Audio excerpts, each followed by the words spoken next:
James Cameron, ou como eu gosto de chamá-lo, Jaime Camarão, ou como ele gosta de se chamar, o rei do mundo. Pois é, aqui não tem o rei do gado, o rei do brega, lá tem o rei do mundo. Pouco prepotente o menino, não? Olá, meu nome é Gustavo, mas pode me chamar de Gus. E hoje eu resolvi fazer esse vídeo para falar de um dos diretores que eu considero o meu diretor favorito. Na verdade, eu sei muito bem que ele não é o melhor diretor do mundo e nem que os filmes dele são os melhores filmes do mundo.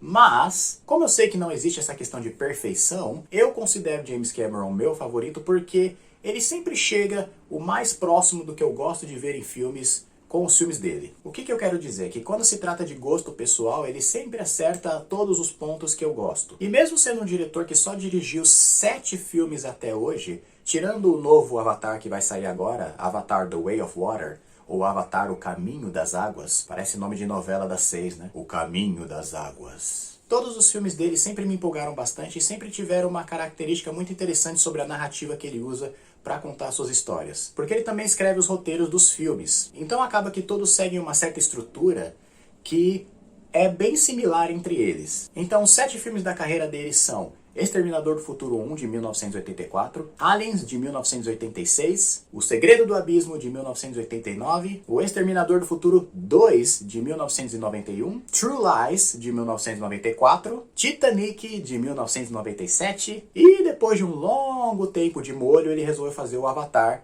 de 2009. Tem um filme dele que a gente não conta, que é o Piranhas 2, que foi o primeiro filme da carreira dele, mas ele foi demitido do filme no meio da filmagem, então a gente não conta esse. Pessoal, spoilers de todos esses filmes a partir de agora, tá? Porque cada um deles tem mais de 10 anos, então se você for me culpar por spoilers, é melhor assistir esse vídeo depois. Mas a estrutura que eu tô me referindo de cada um desses filmes se trata de uma estrutura de 4 atos. Normalmente toda a história tem 3 atos, né? O primeiro ato, que é a introdução dos personagens, você os conhece, começa a embarcar na vida deles. O segundo ato, que é o grande conflito em que eles têm que lidar com os problemas que o filme apresenta. O terceiro ato, que você tem o clímax e a resolução desse problema. Mas o James Cameron adora fazer algo que eu gosto de chamar de quarto ato, que é uma surpresa depois do final. Exceto por um deles que eu vou explicar depois. Que eu acho que é uma coisa que ele chupinhou do primeiro Alien, de 1979, dirigido por Ridley Scott.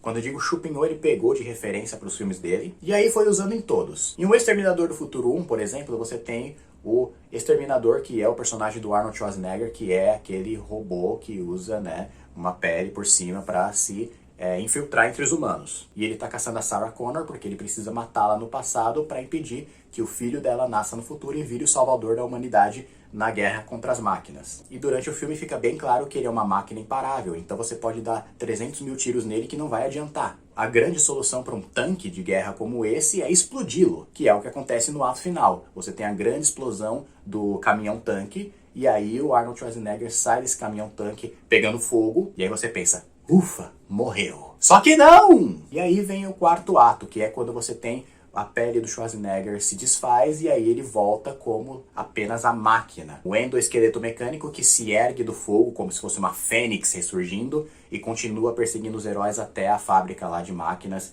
que é onde acontece o verdadeiro clímax final. Em Aliens de 86, que é o meu filme favorito da minha vida, inclusive, você tem o grupo de personagens principais que conseguiram fugir do planeta dos aliens em uma nave, e aí eles deixam uma bomba atômica que explode a base que os aliens estavam e destrói todos eles. E aí, final feliz, não? Só que não! Aí nós temos a Alien Rainha, que já estava perseguindo eles no planeta, ela conseguiu embarcar na nave e se esconder ali no compartimento, e aí ela reaparece no final e ataca o grupo de personagens de novo. Só que aí vem a tacada de mestre de James Cameron. A personagem principal, Ripley, que está protegendo a menininha do filme, que é a Newt, e você já teve ali um grande envolvimento com as duas personagens, porque foi construído toda essa relação durante o filme. Ela veste uma armadura mecânica gigante, que é um exoesqueleto, algo que tinha sido introduzido lá no começo do filme, mas a gente nem lembrava mais. E ela veste essa armadura para poder ficar pau a pau com a rainha Alien, que é bem maior que ela. Tanto que você tem a frase clássica,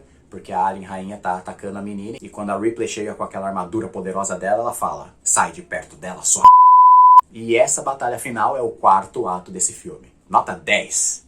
É o meu filme favorito da vida. Em O Segredo do Abismo você tem uma trama em que os alienígenas na verdade estão debaixo do oceano dessa vez. Eles estão escondidos na Terra há muitos anos, lá no fundo do oceano. E quando uma equipe de expedição marítima vai até o fundo do oceano para estudar esse caso, nós temos uns militares que levam uma bomba atômica caso esses alienígenas sejam hostis. E aí no segundo ato do filme você tem um grande conflito entre os personagens principais e esse grupo de militares. O grupo de heróis consegue vencer esse obstáculo dos militares, mas a bomba atômica acaba caindo lá embaixo no oceano e ficando perdida. E aí vem o quarto ato do filme, que é o personagem do Ed Harris vestindo um traje de mergulho bem mais avançado e descendo até o fundo do oceano atrás dessa bomba atômica. E aí ele consegue desarmar a bomba, mas acaba ficando sem ar para poder voltar. E aí o que acontece? Os alienígenas finalmente aparecem e salvam ele. E aí você tem um grande final que mostra a nave dos alienígenas debaixo do oceano. É uma nave brilhante, toda cheia de cores, uma coisa que remete bem ao que o Avatar seria depois. Em O Exterminador do Futuro 2, você tem o personagem do Arnold Schwarzenegger agora como herói do filme, tentando proteger o filho da Sarah Connor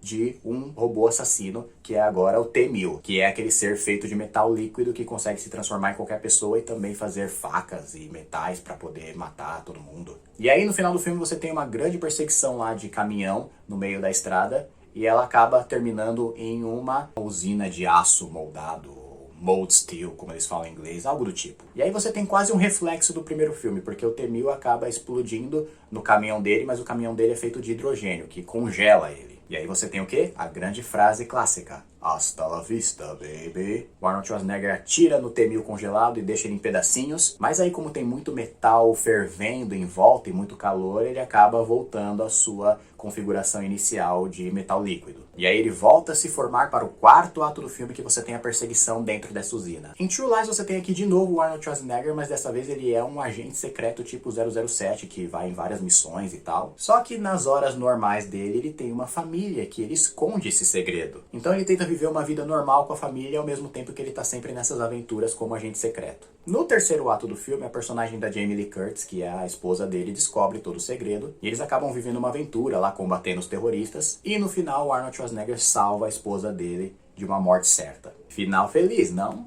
Não! Os terroristas vão para a cidade com uma bomba nuclear e agora sequestram a filha do Arnold Schwarzenegger. E aí o Arnold pega um jato e vai até a cidade explodir todos esses terroristas em um prédio e ao mesmo tempo salvar a filha dele. Um final bem legal, inclusive. Em Avatar você tem... Bom, eu não sei se preciso explicar o que é o Avatar, né? Acho que a maioria já sabe. Mas na grande batalha final dos navios, né? Os grandes Smurfs azuis, como as pessoas falam, contra o exército do mal, você tem toda a batalha, ela se desenvolve, os navios começam a ganhar. Eywa, que é o espírito da natureza, ajuda eles a vencer a batalha. E aí você pensa, final feliz, não?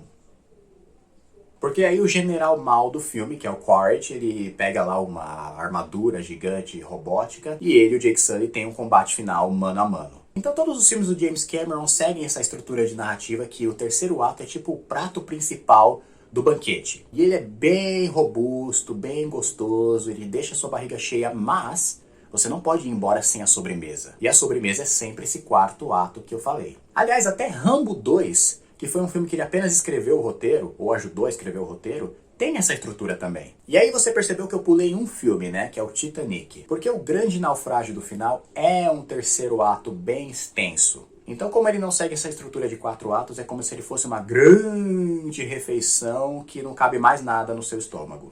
E essa estrutura de 4 atos funciona? Bom, é uma estrutura que eu aprecio bastante. Mas depende. Em O Exterminador do Futuro 1, Aliens e O Segredo do Abismo, esse quarto ato funciona porque ele traz uma novidade que o público não estava esperando. Exterminador do Futuro 1, você tem a revelação do endoesqueleto do Arnold Schwarzenegger. Em Aliens, você tem uma batalha final em que a Ripley fica pau a pau com a Alien, que é uma coisa que não tinha acontecido até agora na série. Em O Segredo do Abismo, você tem a grande revelação dos alienígenas por completo, que é algo que também estava sendo apenas apresentado aos poucos no filme. Em O Exterminador do Futuro 2, True Lies e Avatar, eu acho que já não funciona tanto. Porque nenhum dos 4 atos são tão surpreendentes. Em O Exterminador do Futuro 2, você tem o T-1000 que apenas volta para a perseguição final, sendo que ele não muda de fato, ele continua sendo a mesma ameaça que ele foi o filme inteiro. Acho que o ponto maior dali é só mostrar que ele é uma máquina imparável também. mas a luta final entre ele e o Arnold Schwarzenegger é ótima. Em True Lies, como o foco do resgate do Arnold Schwarzenegger é a filha dele, quando ele vai com o jato lá no prédio, o filme acaba perdendo um pouco do poder porque a gente não teve tempo de se afeiçoar a essa personagem da filha dele. Ela apareceu lá no começo e ela volta só no final para ser resgatada por ele. Em Avatar é o pior problema, porque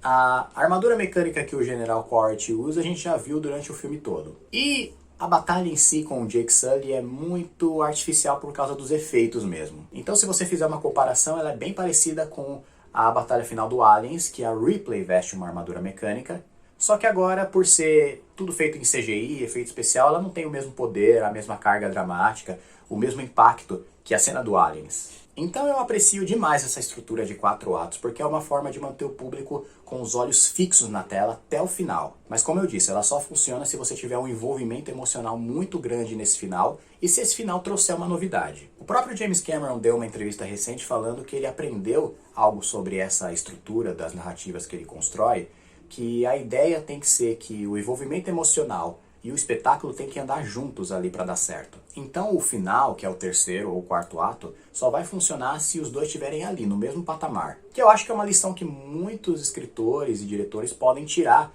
dessa narrativa do James Cameron. Não é sobre o espetáculo, quanto maior o espetáculo, maior o envolvimento. A afeição emocional e a nossa identificação com os personagens tem que estar lá em cima também. Em Titanic você tem todo aquele desenvolvimento do romance entre o Jack e a Rose, que acontece em um barco. E quem não quer viver uma aventura igual aquela, de conhecer uma pessoa em uma viagem, se apaixonar e viver um romance mesmo que seja rápido? Então você já está com os dois personagens até o final.